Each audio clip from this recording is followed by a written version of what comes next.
¿Qué tal, amigos? Buenos días y bienvenidos. Miércoles 24 de noviembre. Hoy se tiene previsto el debate del segundo informe del proyecto de Ley de Desarrollo Económico, que incluye entre sus planteamientos recaudación tributaria a través de impuestos dirigidos a empresas y personas naturales, que a decir del gobierno son los que más posibilidades tienen de aportar y constituyen un 4% de la población. No todos piensan igual. Para analizar el tema nos acompaña Felipe Rivadeneira, presidente del Comité Empresarial Ecuatoriano. Abogado, bienvenido. Buenos días. Buenos días, Liz. Un gusto poder estar acá y un saludo a todos quienes nos están escuchando. Bueno, hoy comienza este debate, como decíamos, abogado, y hay mucha expectativa en torno a lo que se pueda resolver en cuanto a las reformas tributarias, pero desde el sector empresarial también cierta preocupación, sobre todo por lo que decía estos impuestos que van destinados a las empresas a apostar a que ellos contribuyan y arrimen el hombro, como decía en algún momento el presidente, para poder lograr una mayor reactivación económica y cumplir ciertas metas. Sin embargo, el debate va a estar muy centrado en este impuesto al patrimonio, se prevé eso, y también en la base imponible del impuesto a la renta. Usted ha dicho que debería llegarse a una propuesta equilibrada. ¿Qué pudiera darle al balance a esa propuesta? ¿Cuál sería lo que debería incluir o hacia dónde debería apuntar para lograr dicho equilibrio? Sí, a ver, yo creo que el Ecuador en estos momentos no está para líneas rojas de ninguno de los sectores, ¿no? Yo creo que tenemos que construir algo que nos permita de alguna manera pasar esta pandemia tan profunda que existió en el país, y no solo en el país, sino en el mundo entero. Y para eso nosotros lo que hemos solicitado es que de alguna manera el equilibrio que usted bien lo mencionó, que tiene que existir entre el sostenimiento de las finanzas públicas a través de una norma recaudatoria o de una norma que implica una reforma tributaria, también tenga un equilibrio que vaya también y se preocupe también de la reactivación económica y productiva. ¿Por qué? Porque todavía no estamos en niveles prepandemia, todavía seguimos esperando volver a los niveles que teníamos antes de la pandemia y que donde tampoco estábamos en óptimas condiciones como economía del país y como sector productivo, ¿no? Es decir, en el 2019 veníamos también arrastrando una crisis muy fuerte. Entonces, ¿qué es lo que hemos dicho? Si el gobierno ecuatoriano no tiene otra alternativa, que es la de recaudar, a pesar de que nosotros siempre consideramos que no es momento de recaudar,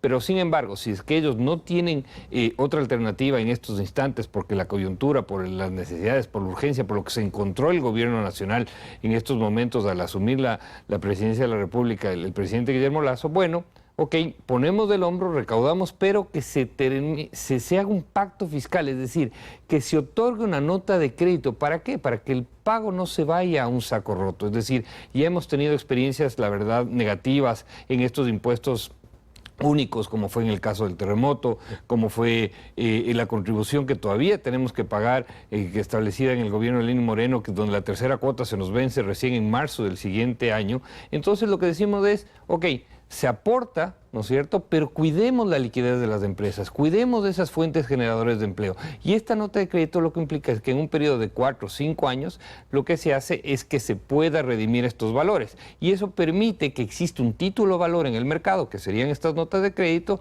donde aquellas empresas que necesiten acceder a liquidez para poder generar su producción puedan venderla en un castigo y de esa manera se dinamice también la economía. Porque eso es el equilibrio que yo creo que es fundamental. Hemos tenido muy buena acogida en muchos asambleístas, pero lamentablemente de parte del gobierno nacional todavía lo ven muy escépticamente esta figura de pacto fiscal, porque implica también una corresponsabilidad de parte del Estado en controlar, por un lado, el gasto ineficiente, segundo, las compras públicas, tercero, la corrupción, cuarto, también buscar esa reducción del Estado, esa manera de que el Estado vaya reduciéndose, porque la verdad sea dicha, el Ecuador entero, la sociedad entera se volvió adicto a ese tamaño del Estado durante mucho tiempo y es algo que hay que ir rompiendo poco a poco. La sociedad por un lado y para los gobiernos resulta difícil también tomar la medida de hacer ese recorte y ese ajuste, pero usted decía, hemos tenido buena aceptación al interior de la Asamblea. Han cabildeado esta propuesta de este pacto de sostenibilidad fiscal, de esta nota de crédito,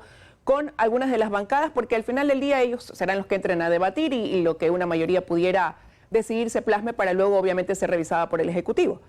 A ver, nosotros hemos hecho este planteamiento públicamente, tuvimos un excelente ejercicio en la Comisión de Desarrollo, que fue una comisión técnica que se conformó entre sectores de la academia, de la sociedad civil y del sector productivo, en donde estuvimos discutiendo de forma profunda durante más de 4 días, jornadas muy intensas, artículo por artículo de la ley para tratar de construir una mejor ley.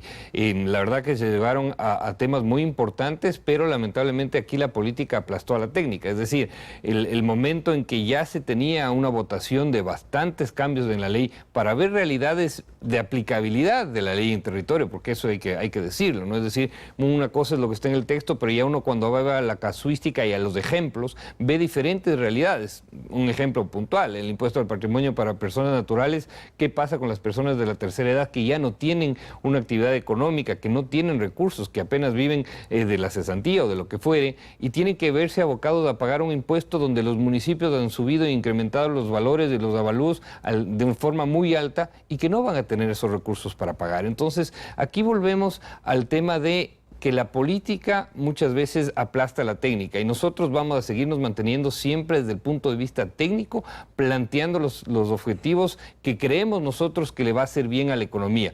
Y la Asamblea lógicamente tendrá la decisión. Nosotros, como le digo, hicimos ese planteamiento en la comisión, es público durante más de 3-4 días de trabajo y los asambleístas pueden acceder a esa información y esperemos que prime la técnica y no la política, ¿no? Ahora, pero claro, quien escucha de repente y dice, bueno, como personas naturales nos toca también poner nuestro granito de arena y lo vamos a hacer porque de alguna manera los que ganen de X monto para arriba pues tendrán que también dar un aporte y las empresas no todas están en la misma situación. Hay empresas que sí se han visto muy golpeadas por la pandemia y otras que más bien durante la pandemia quizás lograron mantenerse o hasta incrementar su patrimonio, ¿no? Y ahí la situación, usted ha mencionado también que tienen el pago del impuesto a la renta, vienen arrastrando desde el 2018 en la contribución, ahora se suma esta contribución que tuvieran que dar y que eso pudiera afectar en el ámbito laboral, repercutir directamente ahí como empresarios.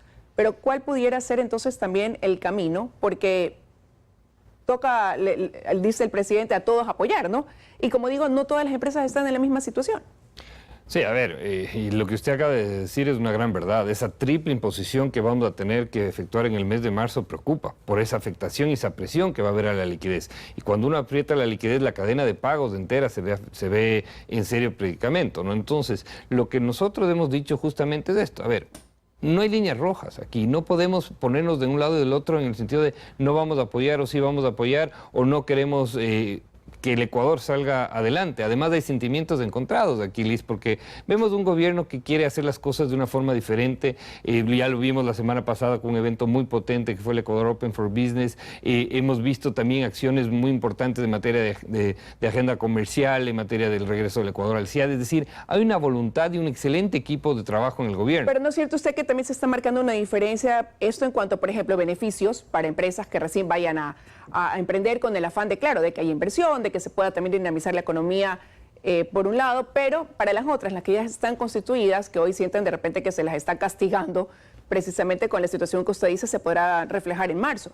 Sí, por eso justamente es la nota de crédito. Ese yo creo que es la ventaja del planteamiento que estamos haciendo. Pero haciendo nosotros, una diferencia, abogado, quizás estableciendo hasta una especie de censo, porque como decíamos, no todas las empresas están por igual y ustedes han sido muy enfáticos en decir patrimonio no es igual a liquidez, muchas veces no, ni a ganancia, entonces... No, a ver, lo que pasa es que nosotros estamos dando una salida para algo que existe ahora, ¿no? Es decir, nosotros planteamos el pacto fiscal desde el inicio del gobierno, es decir, aquí tiene que ver mucho quién tiene utilidad, quién puede hacer el pago, quién no lo puede hacer, es decir, toda esa casuística y esa excepcionalidad no se está considerando en la ley. Entonces, eso es algo que sí se tiene que tratar, que sí se tiene que discutir y nosotros lo hemos dicho muy firmemente. Es decir, no es lo mismo empresas que han estado, por ejemplo, en el sector turismo, que tienen un gran patrimonio, pero que lógicamente estuvieron viviendo momentos muy duros. Y además de esto, también tenemos todo el tema de las tierras rurales, que también afecta muy fuertemente a la capacidad productiva de sectores que se han visto muy golpeados. Por eso yo creo que es importante que en esta discusión de la Asamblea, todo lo que usted bien lo ha dicho y lo que hemos discutido en este momento, sea analizado, sea debatido, porque ese es el orden democrático. Para eso existe el poder legislativo, para eso existe la democracia en este país, para que se construya una normativa que busque justamente ese equilibrio entre la sostenibilidad de las finanzas públicas y, lógicamente, la reactivación productiva. Y que se analice la casuística, porque la ley tiene que ver no solo en el papel para lo que se está buscando recaudar, sino las consecuencias y cada uno de los casos que se pueda dar en el futuro. Yo creo que aquí la Asamblea tiene una gran responsabilidad de hacer una discusión profunda. Esperemos que no suceda lo del primer debate, que apenas la presidenta Yori dejó intervenir a 4 o 5 asambleístas y dio por clausurado el debate. Aquí tiene que haber un debate muy profundo porque estamos en momentos en que la economía no permite errores, no permite desaciertos desde la parte política para poder tener esperanza de reactivación económica, que es extremadamente importante para el futuro y la generación del empleo en el Ecuador. Por eso empezaba diciendo que hay mucha expectativa sobre cómo se vaya a manejar el debate de este proyecto de ley de desarrollo económico. Quiero agradecerle, abogado Rivadeneira, que nos haya acompañado esta mañana en los desayunos de 24 horas. A usted le doy un abrazo. Que tenga un buen día.